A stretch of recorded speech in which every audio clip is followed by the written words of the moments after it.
오늘 말씀은 아모스서입니다. 아모스서. 우리가 성경을 통독하는 가운데서 아모스까지 통독을 했다면 그래도 성경을 사랑하고 열정이 있는 분이고 성실한 분이라는 것을 알 수 있습니다.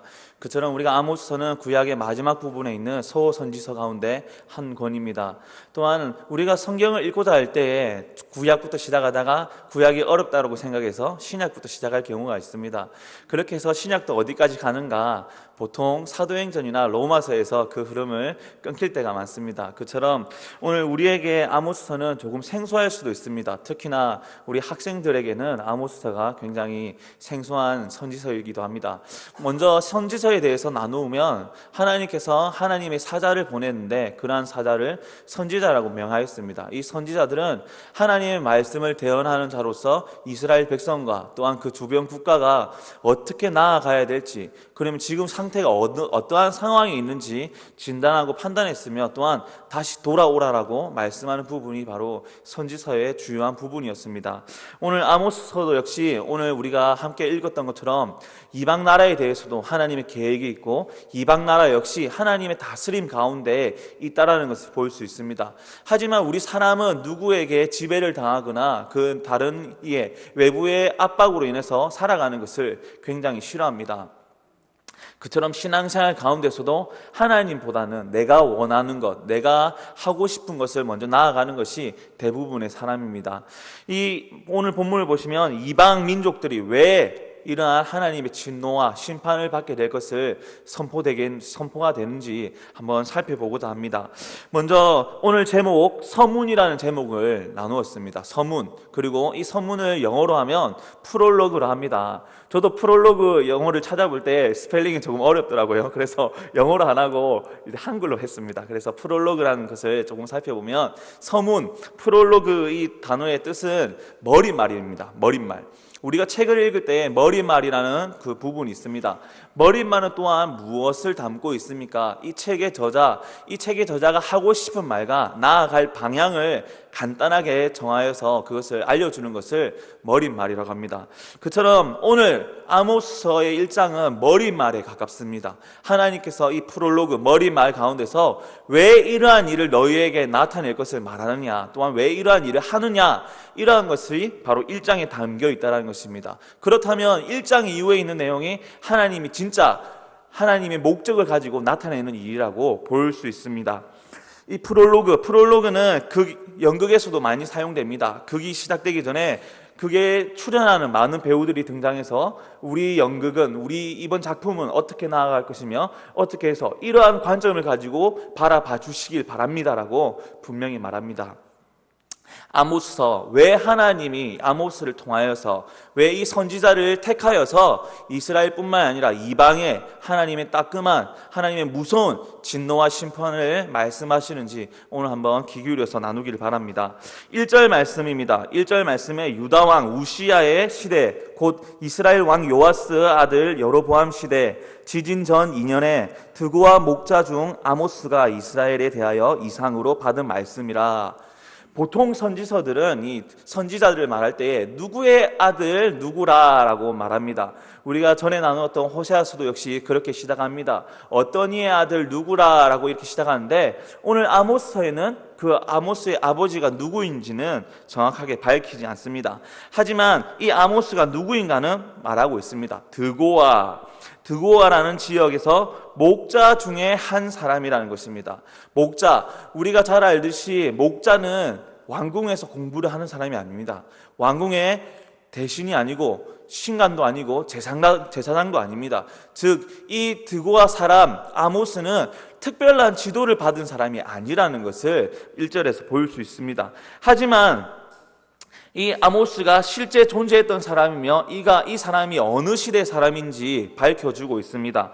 유다왕으로서는 우시아의 시대에 살았으며 이스라엘로서는 요아스의 아들 여로보암 시대에 살았던 선지자라는 것을 밝히고 있습니다. 이것은 왜 이러한 사실을 밝히고 있을까요? 바로 이 선지자가 실제로 활동을 하였으며 이 선지자에 대해서 더욱더 객관적이고 정확한 정보, 정확한 하나님의 말씀이 선포되었다는 것을 나타내기 위해서 이러한 배경을 나타내고 있다는 것입니다.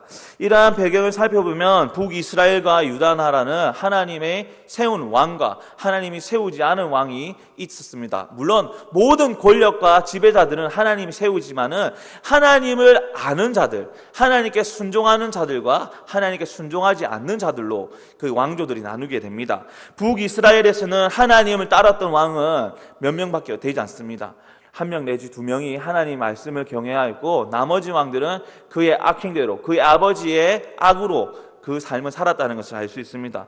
이처럼 하나님은 이스라엘도 이러한 죄악 가운데 살았다는 것을 분명히 말하고 있습니다. 하지만 이스라엘뿐만이 아니라 그 이스라엘 주변에 있는 나라, 이스라엘 이웃 나라들도 역시 죄악 가운데 살고 있었다는 것을 아모스에 말씀하고 있다는 것입니다. 2절 말씀 보도록 하겠습니다. 2절 말씀에 그가 이르되 여호와께서 시온에서부터 부르짖으시며 예루살렘에서부터 소리를 내시리니 목자의 초장이 마르고 갈멜산 꼭대기가 마르리로다. 하나님께서 소리를 지르실 것을, 소리를 지르시는 것이 이렇게 2절에 기록되어 있습니다. 여기서 소리를 지르다는 것은 사자가 울부짖다라는 것으로 해석할 수 있습니다.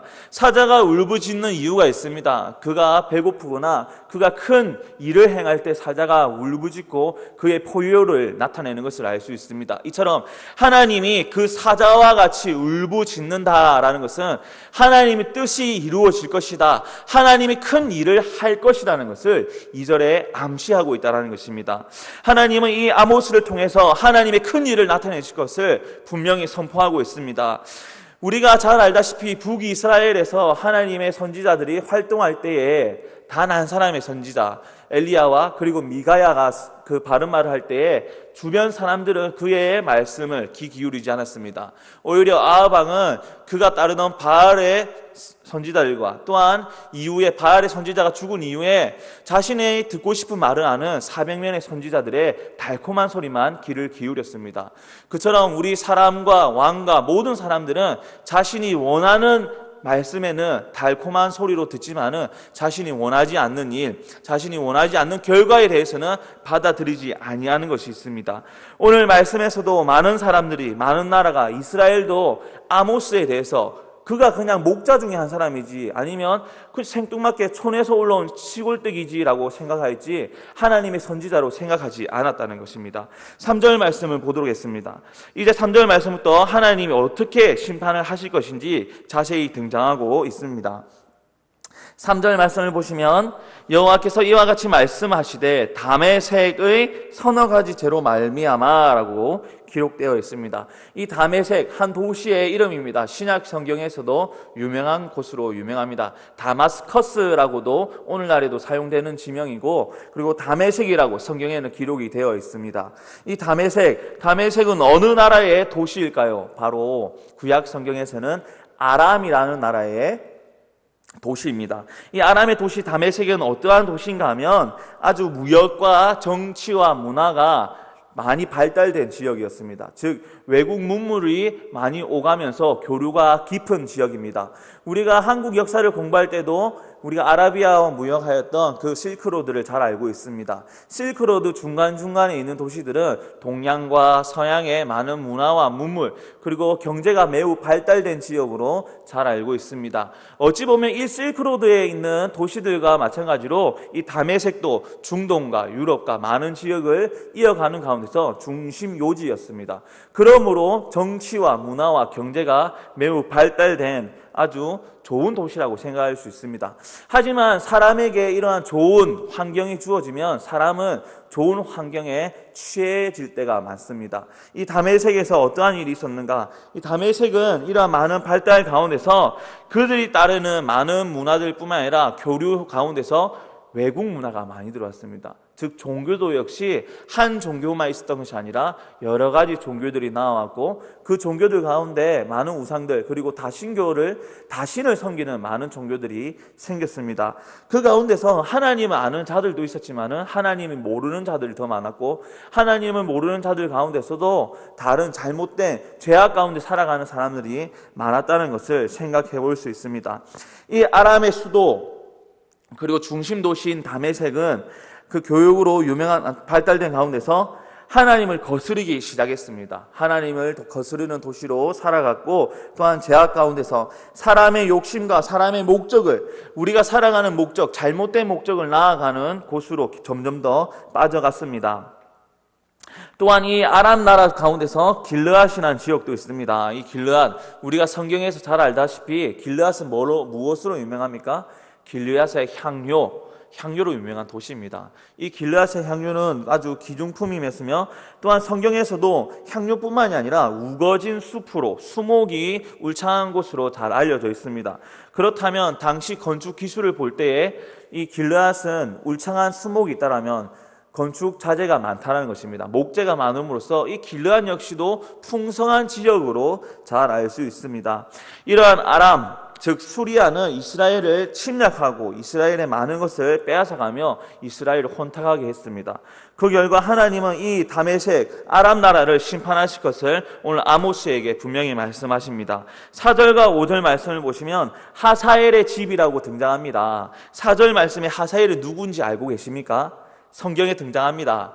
바로 열왕기상에 등장하는데, 열왕기상 19장에서 엘리야가 기름을 붓고 왕이 될 것이라고 말하는 자가 있습니다. 바로 그 사람이 이방의 왕이 되는 하사엘입니다. 이 하사엘이 아람의 왕이 되는데, 이 하나님 기름 부으신 왕이었지만은, 이방의 왕이었지만은 그가 하나님의 길을 걷기보다는 그의 탐욕과 그의 욕심으로 가득 찬 왕의 길을 걷게 되었습니다. 어찌 보면 북이스라엘의 왕조와 함께 타락의 길로 걷게 되는 것을 보일 수 있습니다. 이러한 하사엘의 잘못된 정치와 잘못된 판단으로 인하여서 이 다메섹 그리고 아람, 수리아라는 나라는 하나님의 심판을 받게 되었습니다. 5절 말씀에 다메섹의 빗장을 꺾으며 라고 기록이 되어 있습니다. 이 빗장이 무엇이냐 하면 바로 성문을 걸어 잠그는 큰 막대를 빗장이라고 합니다. 우리가 전쟁 영화나 많은 고증을 바라볼 때 성문을 달 때 어떻게 닫습니까? 큰 문을 닫고 거기에 큰 나무나 기둥을 세우는 것을 볼 수 있습니다. 이것을 빗장이라고 말합니다. 이 빗장은 성을 지키기 위한 아주 큰 수문의 역할을 하고 있습니다. 그런데 하나님께서 이 다메섹 수리아를 심판하실 때 어떻게 심판하신다고 말씀하십니까? 그 수문을 깨트린다는 것을 말씀하십니다. 다메섹의 빗장을 꺾으며 아웬 골짜기에서 그 주민들을 끊으며 벳 아덴에서 규잡은 자를 끊으리니 아람 백성이 사로잡혀 기르에 이르리라. 하나님 여호와의 말씀이 말씀하셨느니라라고 기록되어 있습니다. 하나님의 심판은 그 문을 걸어 잠글 수 없을 만큼, 문을 막을 수 없을 만큼, 사람의 힘으로 막을 수 없을 만큼 굉장한 심판이 임하게 될 것이며, 그 지역에 사는 사람들은 끊어지게 될 것이고, 그리고 규를 잡은 자, 나라를 다스리는 자들은 다 사로잡혀서 기르에 쫓아지게 될 것이라고 말씀합니다. 하사엘, 하나님께서 기름 부으신 왕이기도 했지만은 그는 하나님을 따르지 아니하였습니다. 그 결과 하나님이 이 왕을 그리고 이 나라를 심판하실 것을 아모스에게 분명히 말씀하신다는 것입니다. 어찌 보면 아합 왕을 심판하는 나라였습니다. 아람 베나닷이 살았던 이 나라는 어찌 보면 하나님의 심판을 나타내는 도구의 나라이기도 하였습니다. 하지만 아무리 하나님이 사용하는 나라일지라도 하나님을 따르지 아니한 나라라면 하나님이 이들을 심판하신다는 것을 보일 수 있습니다. 하나님은 이스라엘에게 출애굽기 말씀에서 어떻게 말씀하셨습니까? 너희는 나의 제사장의 나라가 되라고 말씀하셨습니다. 제사장의 나라, 하나님이 하나님됨을, 하나님을 나타내는 나라가 되라는 것을 하나님이 요구하셨습니다. 하지만 하나님을 섬기지 이스라엘은 하나님을 따르지 아니하였습니다. 가나안 족속들과 혼음하였고, 그리고 그들이 원하는 부국 강병을 위해서 하나님의 말씀을 따라간 것이 아니라 세상의 문화와 이치, 경제와 권력을 따랐다는 것을 보일 수 있습니다. 그 결과 이스라엘도 어떻게 됩니까? 북이스라엘이 아수르를 통해서 큰 멸망을 당하게 됩니다. 이처럼 하나님을 따르지 않는 나라, 하나님이 도구로 사용하기를 원하는 나라, 하나님 제사장으로 세운 나라일지라도 하나님이 없는 나라가 된다면, 하나님을 부르짖는 소리가 없는 나라가 된다면 하나님은 그들을 긍휼히 여기지 아니하고 공의 가운데서 심판하시는 것을 보일 수 있습니다. 6절과 7절, 8절 말씀을 보도록 하겠습니다. 이 세 구절 말씀을 보시면 또 이웃 나라 중에 한 나라가 등장합니다. 바로 가사라는 지역이 있는 나라입니다. 이 가사 지역이 있는 나라인데 이 나라가 어떤 나라이냐면 그 다른 도시구도 나오죠. 아스돗과 아스글론과 에그론이라는 도시가 8절 말씀에 등장합니다. 이 나라는 어떠한 죄를 지었는가? 이 가사라는 단어는 히브리 말로 강한 자라는 것입니다. 그러면 이스라엘 백성들, 히브리 사람들이 강한 나라라고 생각했던 나라가 무슨 나라일까요? 사사기에도 등장합니다. 그리고 사울과 다윗과 솔로몬이 이 나라와 많은 전쟁을 이룹니다. 바로 블레셋의 나라입니다. 가사는 블레셋의 큰 도시입니다. 블레셋은 이스라엘 백성들을 괴롭히는 나라이지만은 사사기 때에는 하나님의 심판의 도구로 사용하였던 나라입니다. 이전에 있던 나라처럼 하나님이 이스라엘 백성의 주변 나라들은 하나님의 귀한 도구였습니다. 하나님의 심판을 나타내는 도구로 사용했다는 것입니다. 하지만 이들이 하나님의 심판의 도구로 사용되었지만은 그들 역시 죄악 가운데 살아갔다는 것을 하나님은 용서하지 않으셨습니다. 오늘 6절, 7절, 8절 말씀을 보시면 아스돗과 그리고 아스글론과 에그론이라는 도시가 등장합니다. 이 세 도시만을 말하는 것이 아니라 주요 도시를 말하고 있습니다. 즉, 이 블레셋 나라 주요 도시들도 하나님의 심판 가운데 놓여지게 될 것을 아모스는 분명히 말하고 있습니다. 그리고 이 세 도시가 무너진다는 것은 이 블레셋 전체가 하나님의 심판 가운데, 진노 가운데 놓여지게 되었다는 것을 암시하고 있다는 것입니다. 이 블레셋은 어떻게 되는가? 바로 하나님의 심판을 통하여서 아수르, 북이스라엘과 마찬가지로 아수르의 침략을 받아서 이제는 역사상에 존재하지 않는 나라로 멸망받게 됩니다. 이전에 다른 나라들은 그래도 포로 생활을 하면서 뿔뿔이 흩어지긴 되지만은 이 블레셋은 아예 역사 속에서 사라지는 나라로서 하나님의 무서운 진노를 받게 되는 나라로 아모스는 선포하고 있다는 것입니다. 왜 아모스는 주변의 나라가 멸망될 것을 말하고 있을까요? 왜 이러한 것을 아모스의 서문에 두고 있을까요? 하나님은 아모스를 통하여서 그들이 돌아오기를 원했다는 것입니다. 그들이 누구일까요? 제사장의 나라, 나의 백성들, 이스라엘, 하나님의 나라인 이스라엘 백성들이 하나님을 부르짖는 나라, 하나님을 경외하는 나라로서 회복하기를 위해 이 주변 나라를 멸망시키겠다라고 분명히 아모스를 통해 선포하고 계신다는 것입니다. 9절과 10절 말씀 보도록 하겠습니다. 9절 말씀에 여호와께서 이와 같이 말씀하시되 두로의 서너 가지 죄로 말미암아 내가 그 벌을 돌이키지 아니하리니 이는 그들이 그 형제의 계약을 기억하지 아니하고 모든 사로잡은 자를 에돔에 넘겼습니다.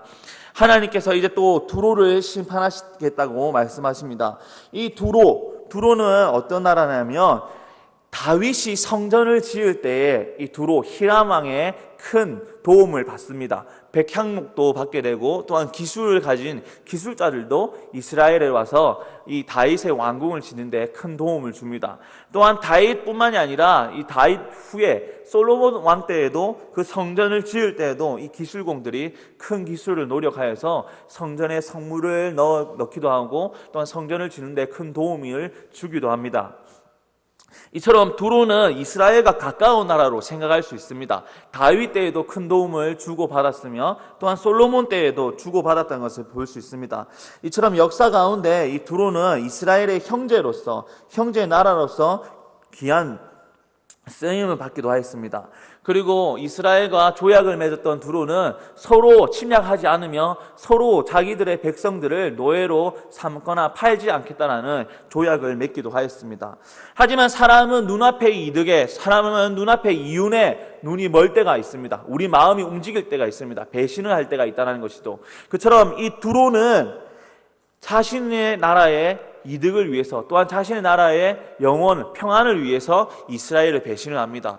그 후에 이스라엘의 사람들을 붙잡아서 노예로 팔기도 했고 그 노예로 팔고 남은 이윤을 취하기도 했던 나라가 바로 이 두로였습니다. 그로 말미암아 이 두로도 역시 하나님의 심판이 임하는 나라가 되게 됩니다. 10절 말씀에 두로 성에 불을 보내리니 그 궁궐들을 사르리라. 역시 앞에 있던 심판과 같이 불을 보내어서 즉 전쟁을 치르게 되어서 이 나라가 짓밟히게 될 것을 하나님은 선포하고 있다는 것입니다. 아모스는 대단한 사람이 아니었습니다. 물론 하나님이 쓰는 사람이라면 대단한 사람이지만은 사람들이 볼 때 아모스는 그냥 한 드고아의 목자며 또한 아모스 7장 14절에서는 스스로 자기가 누구인지를 밝히고 있습니다. 나는 뽕나무를 재배하는 사람입니다 라고 아모스가 자신을 소개하고 있다는 것입니다. 어찌 보면 이러한 것은 아모스 선지자의 선포가 어떻게 힘을 잃을 수도 있습니다. 하지만 이 힘을 잃는 것이 아니라 오히려 더욱더 큰 중요한 의미를 갖게 된다는 것을 우리는 생각해 볼 수 있습니다. 왜냐? 하나님의 나라, 제사장의 나라에 하나님 쓰는 사람이 없다는 것입니다. 왕궁에 하나님이 쓰는 사람이 없으며 또한 제사장의 역할을 하는 직무를 하는 사람들도 하나님이 쓰는 사람이 없다는 것입니다. 그래서 하나님은 이 선지자를 누구를 뽑습니까? 드고와 목자 아모스를 통해서 이러한 일을 선포하고 계신다는 것입니다. 즉 제사장의 나라가 제사장의 역할을 빛을 잃은 나라가 되었고 그 심판의 도구로 사용되는 나라도 역시 심판의 도구로서 그 빛을 잃게 되었다는 것입니다. 그들 마음 가운데 하나님에 대한 경외도 없으며 하나님에 대한 갈급함도 없었고 이스라엘 백성들마저도 똑같은 상황에 놓여 있었다는 것을 알 수 있습니다. 즉 시대적 상황은 오직 하나님의 심판으로 말미암아 하나님이 드러날 수밖에 없는 상황이었다는 것을 우리는 생각할 수 있다는 것입니다. 11절 말씀과 12절 말씀에 보도록 하겠습니다. 이 두 절 말씀 보면 에돔이라는 지역이 또 등장합니다. 에돔이 누구인지 알고 계십니까? 에돔, 에서의 후손입니다. 에서의 후손. 에서는 누구의 아들입니까? 바로 이삭의 아들이죠. 이삭의 아들 에서와 야곱이 있었는데 이 큰 아들입니다. 장자였습니다. 하지만 이 장자의 고난을 어떻게 해버립니까? 동생 야곱에게 팔아버립니다. 어떻게 보면 야곱이 화술이 뛰어나서 그럴 수도 있지만은 이 장자에서는 장자의 그 고난이 얼마나 귀중한지 정말 큰 은혜의 자리가 장자의 고난인데 그것을 몰랐던 것 같습니다. 그래서 눈앞에 보이는 배고픔을 해결하기 위해서 팥죽에 그 장자의 고난을 팔아버립니다. 이것을 보면 역시 하나님께서 주신 귀한 은혜, 심판의 도구로 사용될 수 있는 그 나라를 그들은 알지 못하였고 단지 그들이 눈앞에 있는 욕심을 쫓고 살아가는 나라 에돔을 보일 수 있다는 것입니다. 또한 에서는 그 아버지와 어머니가 이방 여인과 결혼하기를 싫어했습니다. 어떻게든 우리 이스라엘 백성들, 즉 우리 부족 가운데서 히브리인들 가운데서 결혼을 하기를 원했는데 에서는 어떻게 합니까? 이방 여인과 결혼을 하게 됩니다. 즉 아버지의 품을 떠나서 그의 가정을 차리게 되는데 이방 여인과 가정을 차리게 된다는 것입니다. 즉 아버지 품을 떠나서 사는 것을 보일 수 있습니다. 이처럼 이 에서의 시작과 마찬가지로 에돔은 하나님을 떠나버리는 나라로 살게 됩니다. 물론 역사 가운데서 이 야곱과 다시 화약을 맺으면서 형제로서 우애를 다시 나타내기는 하지만은 이 이스라엘과 다시 결별하는 것을 보일 수 있습니다. 하지만 하나님이 이 에돔을 얼마만큼 사랑하셨냐면 민수기 20장에 그 말씀이 등장합니다. 민수기 20장 14절 말씀에 에돔을 이스라엘의 형제라고 하나님이 표현하십니다. 하나님이 이들을 형제라고 사용하셨는데 이들이 결국 그의 아버지의 품을 떠난 것처럼 하나님 품을 떠났습니다. 그래서 선지서 오바댜에서는 이 에돔이 어떠한 나라인가, 오바댜 1장 3절에 너의 마음이 교만이 너를 속였도다라고 오바댜가 말하고 있습니다. 즉 오바댜는 이 에돔의 심판을 더욱더 자세하게 말하고 있습니다. 왜 너희가 심판받냐? 하나님을 떠났고 너희의 힘과 능력으로 교만해졌기 때문이다. 너희가 이스라엘을 심판하는 도구로 사용되었지만은 그러한 교만함 때문에 너희는 심판을 받게 된다라고 오바댜도 계속해서 말씀하고 있습니다.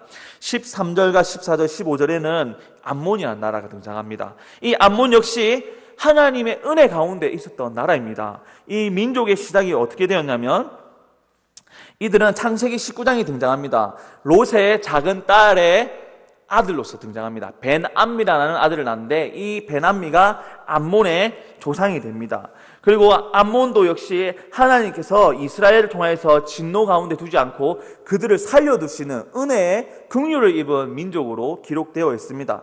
그런데 하지만 이들도 역시 그 삶 가운데 긍휼과 은혜를 받았던 것을 떠나버리고 그들의 욕심 가운데 살아가는 것이 등장합니다. 그리고 2장 1절과 2절, 3절 말씀을 보도록 하겠습니다. 또 이제는 어떠한 나라가 등장합니까? 모압이 등장합니다. 이 모압도 역시 롯의 후손입니다. 롯의 후손, 롯의 첫째 딸의 아들인 모압이 등장하는데 그 모압의 후손이 바로 이 모압이라는 나라가 되게 됩니다. 하나님께서는 하나님이 은혜 가운데서 이 소돔과 고모라의 심판에서 건져주신 롯으로 말미암아 큰 두 민족을 사용하시는데, 이 큰 두 민족이 하나님께 받은 그 은혜를 예전 아버지의 우리 민족의 시작을 잊어버리고 그들은 그들의 눈 가운데 욕심을 쫓아 행하는 것을 보일 수 있습니다. 후에 이 모압은 이스라엘을 배신하고 아수르와 함께하여서 그들의 영혼을, 그들의 평안을 갈급했습니다. 하지만 이들도 역시 그 역사 가운데서 심판을 받게 됩니다. 오늘 말씀 가운데서 등장한 나라가 어디에 있는지 지도로 한번 확인하도록 하겠습니다. 지도 한번 부탁드립니다. 오늘 말씀을 보시면 지도가 등장합니다. 이 지도를 보시면 이 사해를 중심해서 위에 갈릴리, 요단강과 갈릴리 호수가 있습니다. 그 갈릴리 호수 우편을 보시면 어떠한 나라가 있냐면 아람이 있습니다. 아람이 있고, 해안가 쪽으로 보신다면 해안가 쪽에는 그 두로라는 항구 도시인, 그리고 베니게라는 나라가 있습니다. 그리고 애굽 쪽으로 내려가시면 블레셋이라는 나라가 있죠. 이 블레셋을 통과하지 않게 하기 위해서 하나님이 홍해로 나오게 합니다. 그리고 또한 암몬과 그리고 모압과 에돔이 있습니다. 이처럼 하나님은 이스라엘 주변에 이러한 많은 나라를 두어서 이스라엘이 이스라엘 되기를, 또한 이스라엘에게 따끔한 훈계를 하여서 다시 너희가 나를 부르짖기를, 나를 되찾아오기를 원하셨다는 것입니다.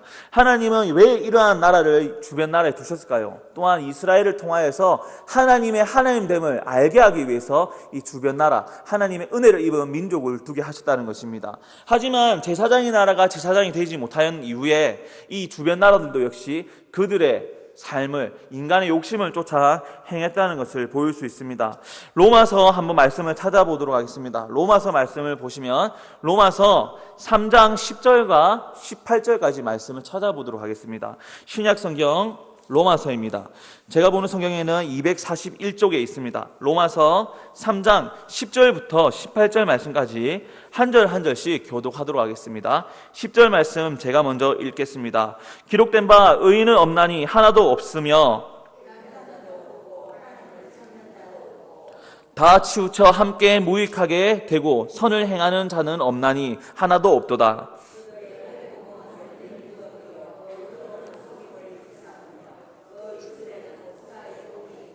그 입에는 저주와 악독이 가득하고 파멸과 고생이 그 길에 있어. 함께 읽겠습니다. 그들의 눈앞에 하나님을 두려워함이 없느니라 함과 같으니라. 아멘. 이스라엘과, 제사장의 나라라고 하는 이스라엘과 그리고 주변 나라들이 이러한 죄악 가운데 살아갔다는 것입니다. 사람은 스스로 주인이 되고자 한다면 죄악의 길밖에 없습니다. 사람은 타락하여서 우리 마음 가운데 죄성밖에 남지 않습니다. 이스라엘과 주변 나라는 사람으로서 내가 우리나라의 주인이요, 내가 나의 인생의 주인이 되고자 했고 그 길로 나아갔습니다. 그 결과 하나님을 알지 못하는 나라로 살아갔다는 것입니다. 오늘날 하나님을 알지 못하는 나라로 바뀌고 있지 않습니까? 세상의 문화와 매스컴과 많은 것을 보면 교회가 무너지는 것을 볼 수 있습니다. 교회가 왜 무너질까요? 하나님의 말씀을 귀 기울여 듣지 아니하고 우리 마음 가운데 하나님을 부르짖는 마음이 없고 갈급함이 없고 스스로 나의 능력과 물질로서 나를 채워나가고 나의 인생의 주인을 물질, 만몬으로 두고 있다는 것입니다. 그처럼 이스라엘도 역시 그러한 삶 가운데서 심판을 받게 되었고 하나님의 도구였던 주변 나라도 심판을 받게 됩니다. 오늘날 한국교회도 성도들도 우리는 어떻게 나아가야 될지 답은 알고 있습니다. 그런데 왜 답을 실천하고 순종하지 않는지 한번 생각해 볼 때가 되었다는 것입니다. 오늘 말씀 가운데서 우리는 심판이 어떻게 임하는지를 살펴보았습니다. 심판이 이르기 전에 서문에는 분명히 이유가 나옵니다. 어떻게 심판이 일어날 것이고 왜 주변 환경을 바꾸어서 무엇을 보게 하는지, 이스라엘이 무엇을 느껴야 되는지를 아모스 1장에는 말씀하고 있다는 것입니다. 심판 이전에 그들의 삶과 민족들은 하나님께 큰 은혜를 받았습니다. 하지만 그들이 그 은혜를 잊어버리고 하나님 백성이라는 것을 잃게 되었을 때, 그들의 정체성을 잃었을 때 결국 하나님의 심판이 그들의 눈앞에 다가오게 된다는 것입니다. 아모스는 분명히 말합니다. 이러한 심판이 올 것이라는 것을. 나를 통해서 왜 하나님 이 말씀하시는가? 나는 드고아의 작은 목자인데 왜 나에게 이런 말씀 주셨는가? 하나님이 이 나라를, 이 나라 가운데 하나님을 부르시는 자가 없기 때문에 부르셨다는 것을 아모스는 크게 선포하고 있다는 것입니다. 오늘날 살아가는 우리 나은 사람이 드고아의 한 사람처럼, 시골의 한 사람처럼 작은 사람이지만은 하나님의 빛을 드러내는 사람으로 살기를 소망하고 간구하는 성도가 되기를 예수님 이름으로 소망합니다. 기도드리겠습니다. 하나님 아버지, 오늘날 우리는